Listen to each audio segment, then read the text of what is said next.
Disagreement over siting of fish processing plant at Elmina comes to a head as chiefs resolve to stop the project.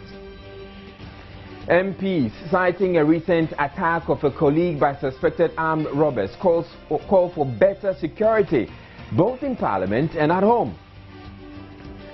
Government assures President Mahama will fulfill his Better Ghana agenda, including the 200 schools promised before the expiry of his 4-year term. And Cardiothoracic Center at Kolebu performs its first ever heart bypass surgery. We also have business, sports, showbiz and international news all coming up. News at 8 with Israel Lai.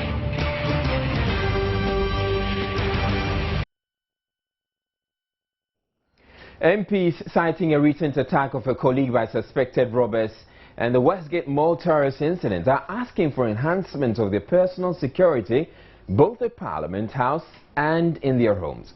Deputy Majority Leader Alfred Agbashi, who made the call, all but asked for MPs to be assigned escorts. The MPs have always complained about the level of security at the Parliament House, especially due to the harassment they are constantly subjected to from constituents seeking one favor or another. They also complain that all manner of persons are able to walk in and out of the house with very little difficulty. The Deputy Majority Leader, Alfred Agbashi, in making the call, cited a recent attack on Joseph Kwadwo Furi, MP for Akan. People enter Parliament without necessarily having any business to do in Parliament. People just surround the MP's car. When the MPs close, they are swallowed by these people, demanding this or that. But that is not serious. Are the MPs secured in the presence of those people? Are we sure that other terrorist people cannot just enter this house and attack us? What of the homes of the MPs? Recently, the MP for Akan was attacked in his home. It could happen to anybody. And here's the case: the MPs have no protection in their homes. So I'm saying that the Parliamentary Service Board to look at this one, the National Security to look at it and move on it to give some. You see, if MP is not secure, if he wakes up, he doesn't know what will happen to his body. He can't have free mind to come and sit in the house and work. Other members of the House agreed and asked that stringent measures be put in place for their safety. MPs in Ghana, I don't think we are very secure enough. The reason being that one of our colleagues is still on a hospital bed. He was attacked in his house by armed robbers. You don't know. And any of us can be attacked equally. And if you come here to the house, there is no proper security. But today, I've seen improvement. If you go elsewhere, I was in Johannesburg last month. Over there, before you get to their Parliament House, what you go through, the security checks, you'll be scanned, whether you're a member of Parliament or you're a visitor, you'll be scanned properly before you go to you come to the Parliament. And that's what we are expecting here, for the protection of all members of Parliament. We are not preventing the public from accessing us, but we have to put the necessary security measures in place to make sure that all of us work very well and freely. Security at the House is not the best. It can be improved upon. And I believe that if the concern is across board, then obviously I share the same concern that security is not the best in the House. So I'll call on the executive arm, which is responsible for security, to make sure that we have good security. Been hearing what happened recently in Kenya was an eye-opening, so that we need to put our house in order. And so the security for members of Parliament, I think, is equally very important. I mean, it is not the person per se, but the implications of losing a member of Parliament to the economy. It can be very huge. I mean, that is the way I think we should all look at it. Still in Parliament, the Minister for Energy and Petroleum appeared before the House to answer to questions from members of the House. The questions were based on the compensation paid to affected persons and families in the construction of the Bui Power substation. Meanwhile, the anticipated expansion of the chamber promised by the leadership before the House rose has not been done, leaving the MPs still huddled together. The MPs are worried but remain hopeful this will happen soon. Sitting continues tomorrow. Documents from the Bank of Ghana submitted to the Judgment Debt Commission have confirmed the payment of 4,159,000 Ghana cedis to African Automobile Limited, dealers of Mitsubishi vehicles in Ghana. The payment is in respect of the Ministry of Employment and Labour Relations' indebtedness to the Mitsubishi dealers. Chief Manager of the Banking Department of the Bank of Ghana, Paul Mensah Eshan, submitted a copy of the check cleared in December 2012 to prove that African Automobile Limited has been paid for the indebtedness of the Ministry of Employment and Labour Relations. The African Automobile Limited has sued several ministries, government departments and agencies over unpaid servicing and maintenance costs of some Mitsubishi vehicles dating as far back as 1995.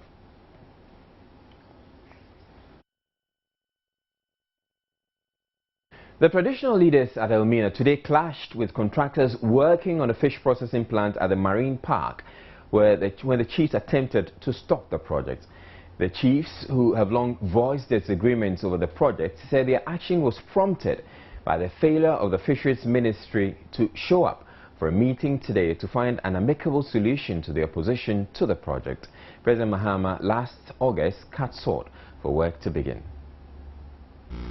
The Elmina Traditional Council at a meeting today resolved to stop the ongoing fish processing plant project commissioned by President John Dramani Mahama over 2 months ago and actually moved to the site to physically stop the contractors.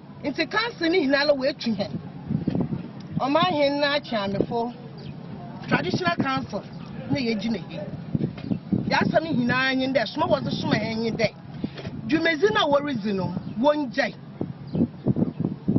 couple of time paying for no baba the way now what said that one young cano one year and sign a big album for our yes and yes to do you may be our reason one day.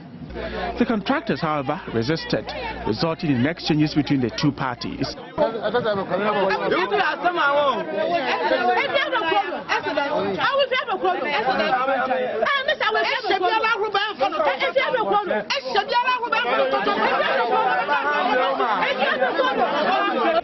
This infuriated the chiefs, who then moved to assert their authority. The spokesperson of the Traditional Council, Nana Kwejo Eduakwa, explained the council is not against any developmental project but the location. He maintains the commander Edina Egwafo Abre Municipal Assembly does not own any land in Elmina, let alone give the government a land to build the project, and that all the land in Elmina belongs to the paramount chief of the area. Stop work removed by the landowners on the date so and so. And the power into the man.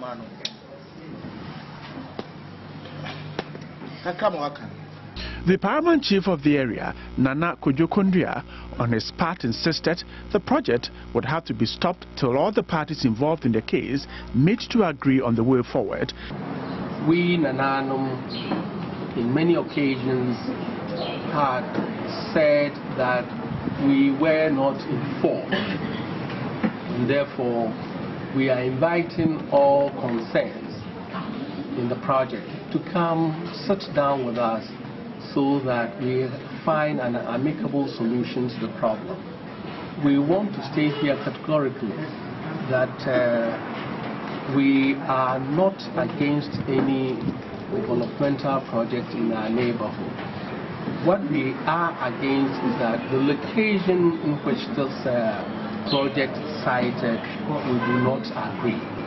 We have an alternative space which, when all said and done, we would give to those concerned to do the project over there. Some youth of the area are also against the project because they say the site is not suitable.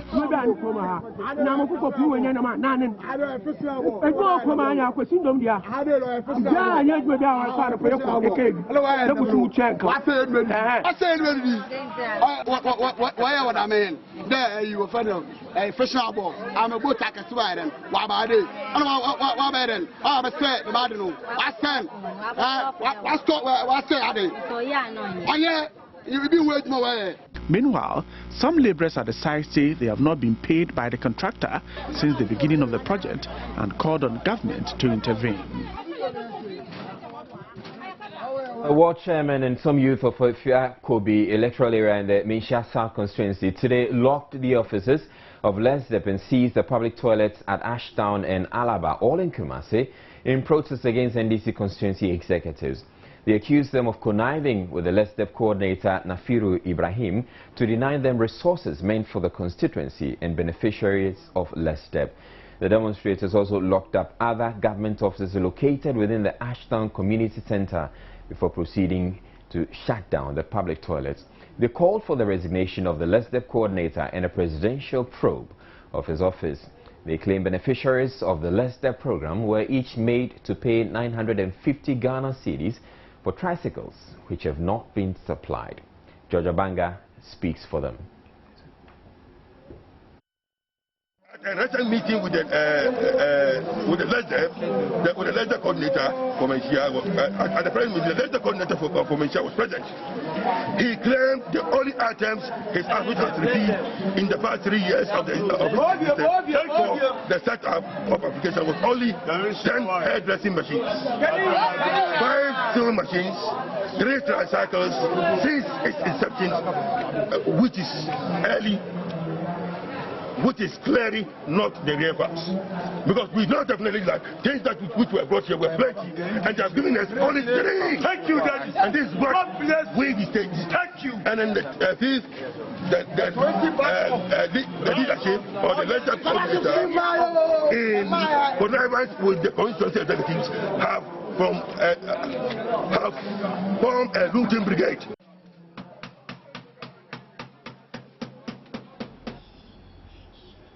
Government has outlined infrastructural plans, it says, will largely fulfill its Better Ghana agenda.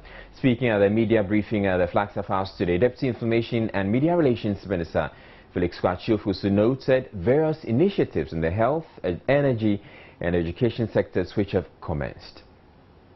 There currently are several, or if like multiple, thermal power projects that are ongoing.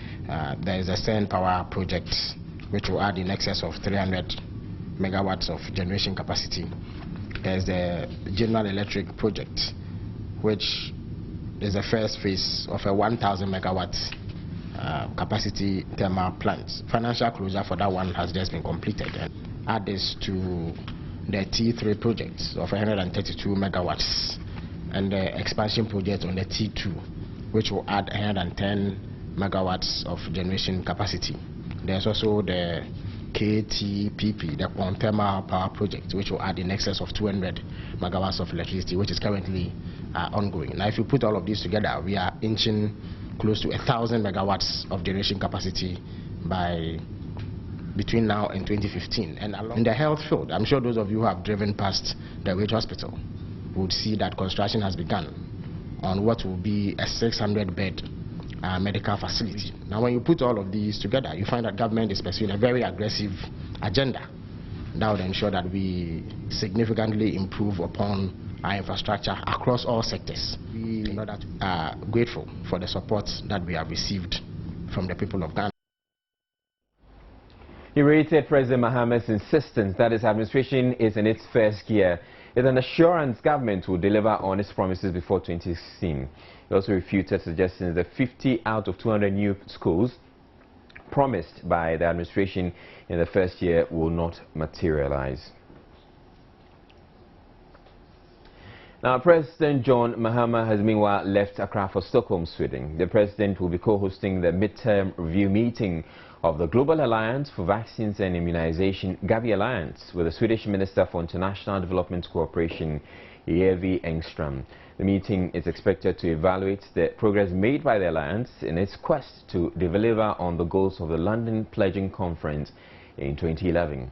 The goals include accelerating the uptake and use of underused and new vaccines, strengthening health systems to improve immunization coverage, improving long-term predictability and stability of immunization financing, and helping to improve vaccine market conditions for developing countries. President Mahama, who was selected by the Global Fund as an ambassador, has been holding talks on how to harness global private-public partnerships in the post-2015 agenda. Donors of the 2011 Pledging Conference put in some $4.3 billion for the immunization of 250 million of the world's poorest children by 2015. More than 150 participants, including WHO, UNICEF, World Bank, the Bill and Melinda Gates Foundation, are expected to attend the meeting in Sweden.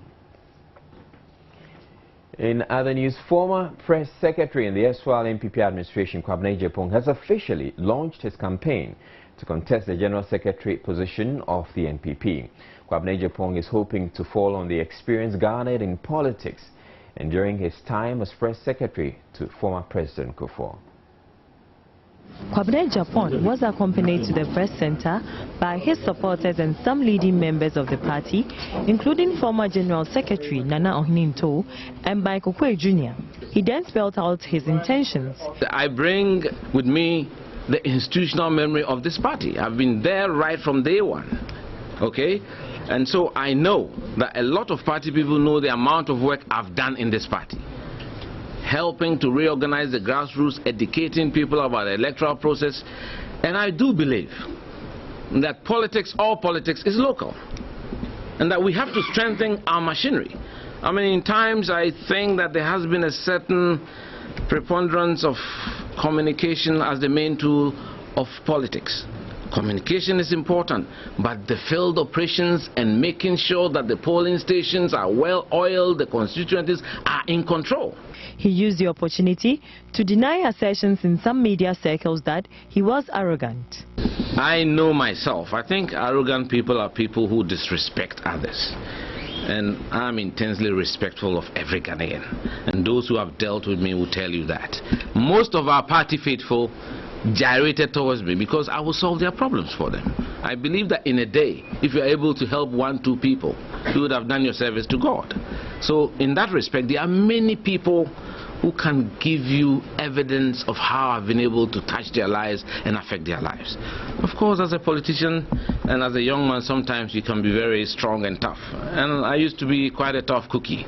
And so therefore there is this talk about being arrogant. I don't think so. I wasn't brought up like that. I'm a Methodist, and we Methodists are very humble. We know how to talk to people, and so that for me is not something I want to dwell on. Kwabena Agyapong also denied allegations the NPP is divided along tribal and ethnic lines. First and foremost, I want to be very clear with you, and let's be factual. There is no such caucuses in the NPP. And you can check from the records at the party headquarters. There are no such caucuses as you've described in the NPP. Where we come from in this country does not matter. We are Ghanaians first and foremost.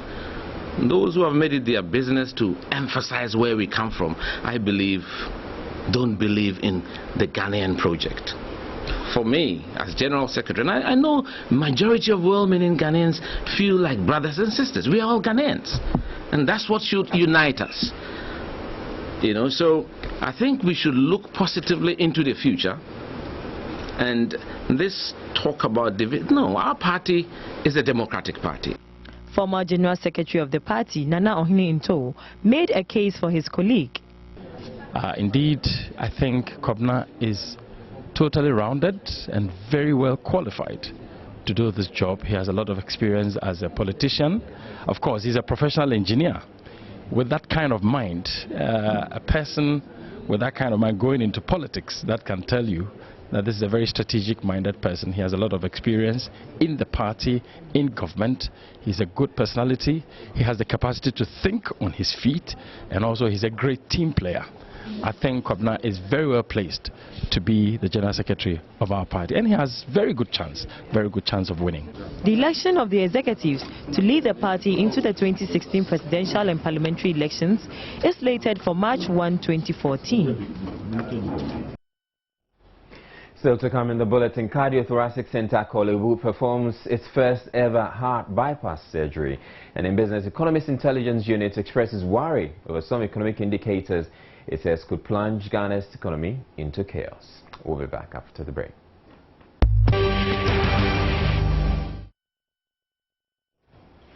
The Cardiothoracic Center at the Kolebu Teaching Hospital has conducted its first heart bypass surgery.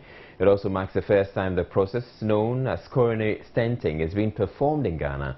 Doctors at the center say the success of the surgery on 50-year-old Digol Mohammed opens the door for other patients with similar heart conditions. Yafusa Jemfi has more. 50-year-old Digol Mohammed, a Nigerian national, has for the past 5 years been experiencing recurrent chest pains with irregular heartbeat.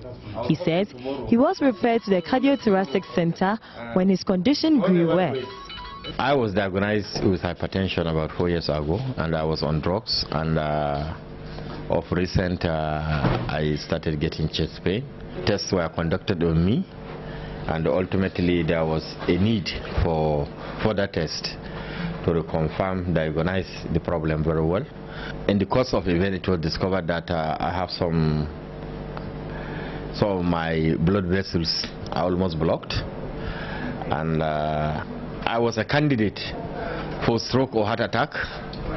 Doctors at the center say Digol would have died if he did not report to the center when he did. On Monday, a team of cardiologists at the Cardio Center performed the heart bypass surgery on Digol, the first person to have undergone the procedure in Ghana. A leading member of the team, Dr. Abdul Sami Tanko, says the coronary stenting procedure is the best, especially in cases where the patient reports to the center early. This patient would have a blockage in one of the vessels that supply blood to the heart. And we proceeded to do what we term, or what is called, coronary angiogram. Coronary angiogram in simple terms is having access to the heart through the groin by simple injection, and injecting and putting some contrasts into these wires. They are able to demarcate the vessels of the heart, or to put in this device called stent that is able to open this blockage and allow free flow of blood. Then put in some balloon, open it, and then leave the stent there. So the stent is there forever. He also explains the coronary intervention is less aggressive and inexpensive as compared to the open heart surgery procedure they have been performing over the years. Unlike the open heart surgery, which requires a longer time for one to recover, Digol, just 24 hours after his surgery, is up and about. To all intent and purposes, is successful, because you can even see it on the screen on the television, because it was only my leg that was demobilized. So myself, I was looking at what was going on when the whole thing was running inside my system, and you can see this spontaneous change in the flow of the blood. And I can say I'm feeling very well. At least I have not felt the way I'm feeling in the last 5 years. After a medical checkup on Tuesday, he has been discharged.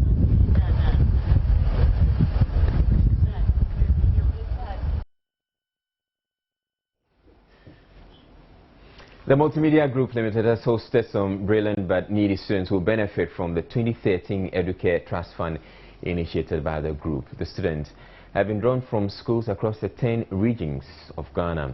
Over 22 students have so far benefited from the scholarship scheme since it was established in 1998.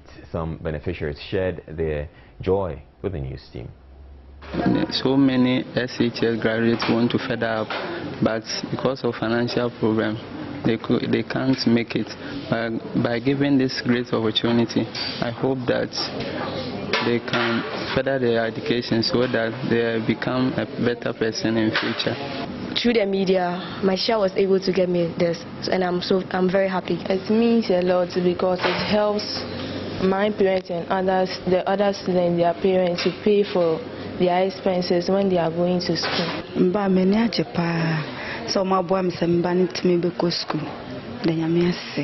So happy. First of all, I would like to give thanks to the Almighty God for giving us this opportunity. And secondly, I will say big thanks to multimedia. And I believe that they are always the pace setters. And I pray to God that God should continue to shower His peace and blessings on their station so that in future their children also come and enjoy from this package they are giving to our guardians and our children. I'm not even lost with words because I've seen the rare love of God which has been demonstrated by this world group of companies. Little did I thought that my child will also be selected to come for this world. Elsewhere, the impatience of police vehicle driver caused an accident at the Kunglu junction here in Accra. That's according to some eyewitnesses. They said the police ran into a saloon vehicle on the main Kunglu road, injuring one of the children on board. Though the police was on location, they refused to speak to the news team. One witness, however, gave his account. Traffic in Muano, Anna, a Hanamo, block here, and the Hanamo block here, to say also mobile. One who is a police for no, only me come about paper, and the driver will know, yeah, now you say, or burning him Nanko idea. One man, police for no crime, but almost a mobile, America, only the America speed, people, who will be your moko. You want some there bought when to motor driver be crown. Yamin driver motor driver couple a lot. On so finish on so bad. And on so there, oh, you far home. 2 man way, or about any number, and on mutim. I put out on the pra. Whoa, and also there, oh, you from the born, go out. No, I'm going to go out there. I'm going to go out there. And you say, until I'm far, you are there, I'm about the fire. Because almost no, almost got you. They will be a watchom. Almost got you, almost will be a Tomo police one of Mutim.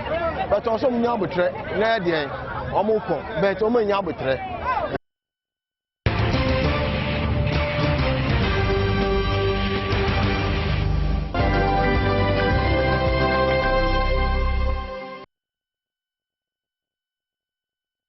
Hello there, welcome to Joy Business. I'm Abigail Adumakwenchi. Now, the Economist Intelligence Unit has run Ghana 14th out of the top 20 fastest growing economies in the world, according to their forecast for 2014. Despite the positive outlook, the unit is worried the country's over-reliance on commodities, coupled with its ballooning fiscal deficits facilitated by a huge wage bill, if not fixed, will plunge the economy into a chaotic situation. Analysts and economists under the auspices of the Economist Intelligence Unit, EIU, indicated that the economic prospects of the West African sub-region were generally good. The Ghanaian economy for them remains one of the strongest performers with an average growth rate of about 7%. The EIU, however, says that it is only half of the story. So over the next few years we expect between 7 and 8%, which is actually quite good. But within that there are some concerns about the imbalances in the economy. Obviously the big one is the fiscal position.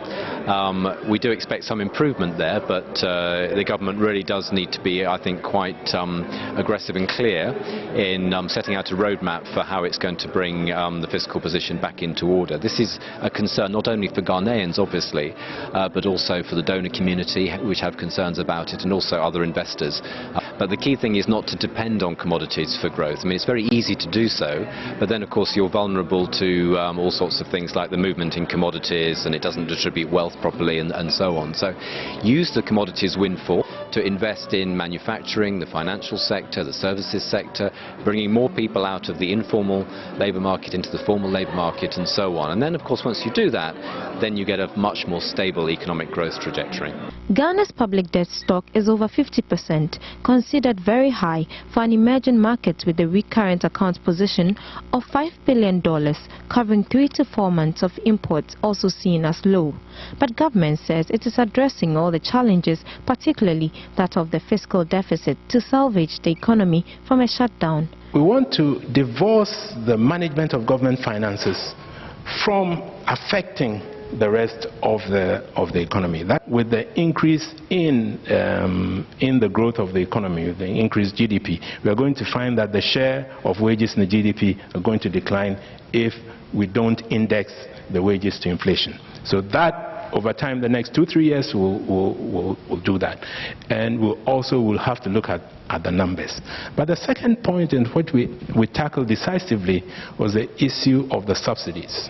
The petroleum, which was the large one, we've completely eliminated subsidies. With respect to the social, to the power and the water, we have taken a decision. Has been protested by unionized labor. We are looking at that because they need to be able to adjust to the changes. The EIU has meanwhile forecasted Nigeria and China to become large economies, overtaking South Africa and the United States of America, respectively, by 2020. Well, clearly we have a lot of issues to contend with in the economy. Now, another issue we have to deal with. The Trades Union Congress has rejected the recommendations of a technical committee set up to consider a possible review of utility tariffs following public outcry over recent hikes. It has subsequently declared a strike from the 18th of November unless government reviews the tariffs. Technical Working Group's report. We have come to the conclusion that none of the scenarios presented in the report addresses the concerns of organized labor. Let me emphasize that we invited the technical committee leadership to a meeting, and they took us through all the dictates of the report. And we want to say that none of the scenarios presented in the report address the concerns of organized labor. For example, the technical working group's best possible scenario, which proposes a 60% increase in the end user tariff for electricity, implies an effective increase of 76% as a result of the additional levies and charges. We therefore have no option but to call on all the working people of Ghana, their families and the good people of Ghana to express their dissatisfaction about the failure on the part of government and PRC to reduce utility tariffs to affordable levels. The following are the actions we have planned to back our demand for the reduction of utility tariffs. 1. On Monday, 18th November 2013, all workers, both the formal and informal sectors, are requested to stay at home in protest against the astronomical increase in utility tariffs. 2. Organized labor groups in all the 10 regions are requested to convene meetings to plan and stage demonstrations in all the regional capitals before the 18th November 2013. 3. All organized labor groups are requested to convene emergency meetings as soon as possible to adopt the necessary resolutions to back the plan nationwide industrial actions. We call on all workers to participate fully in these actions in order to send a clear message to government that Ghana is not for the few politicians who are making decisions and choices on our behalf. And that'll be it for business.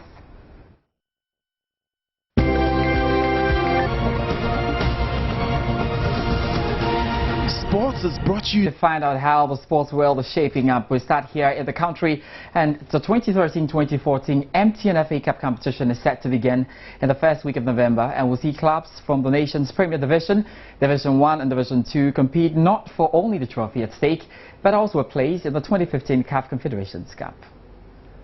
Race for the MTN FA Cup begins in the first week of November, with the preliminary round fixtures kicking off the campaign.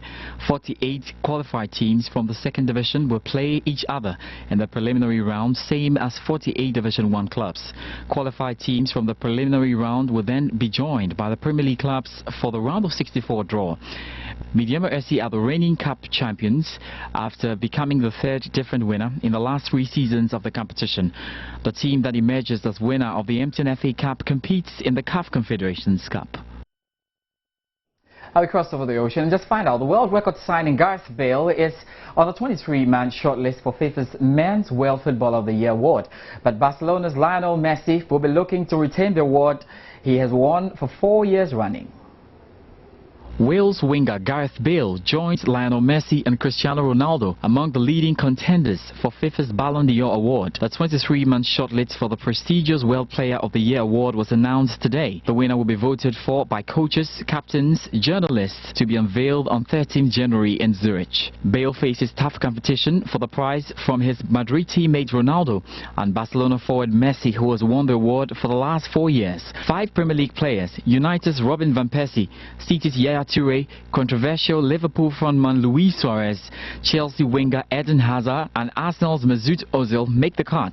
Frank Ribery, who was named UEFA Best Player in Europe for the 2012-2013 season, is another prominent name on the shortlist. Ribery is joined by club mates Philipp Lahm, Thomas Müller, Manuel Neuer, Ian Robben and Bastian Schweinsteiger, while Barcelona also have Xavi, Andres Iniesta and summer signing Neymar among the candidates. Paris Saint-Germain trios Zlatan Ibrahimovic, Edinson Cavani and Thiago Silva have made the shortlist, while fellow League R big spenders Monaco have a contender of their own in Radamel Falcao. Manchester United manager Sir Alex Ferguson, who retired at the end of last season, headlines the 10-man Coach of the Year shortlist along with Jose Mourinho, Carlo Ancelotti and Spain boss Vicente Del Bosque. Alright, just before I leave, I have to quickly update you what's happening in the Capital One Cup. Outstanding fixtures currently ongoing.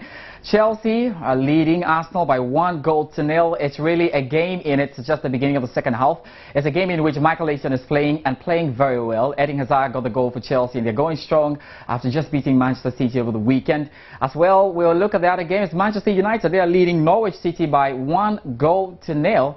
And fantastic one there for Manchester United. It's a team definitely going strong gradually and they're getting there. There's still a lot more really in this game. Leicester City are also leading Fulham by 2-1. It's currently goalless between Burnley and West Ham United.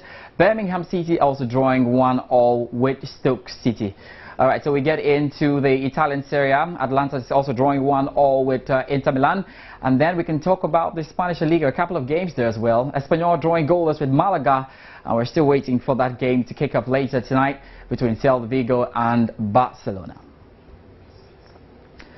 That'll be Open Sports tonight. My name is George Adejuna. Israel will join us with some more news. Sports was brought to you in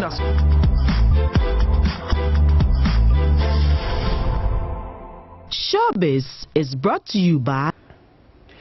It appears Guru's song Al-Qaeda is receiving lots of attention just after an imam calls for its ban because of its possible link to the terrorist name Al-Qaeda. Reports coming in say the rapper may face legal action for the beats on the hit single. Yes, rapper 50 Cent has been spared a 5-year jail term after pleading to contest to a domestic violence charge stemming from a June 23 altercation with his ex-girlfriend Daphne Joy, during which he was said to have attacked her and vandalized her apartment. More R&B bad boy Chris Brown has also been granted bail. He was released by police in Washington after he was held for 36 hours for assaulting a man who bumped into a photograph the singer was taking with some female fans. His charge has also been reduced from a felony assault to a misdemeanor. Hope he learned his lessons this time around. That's it for Showbiz.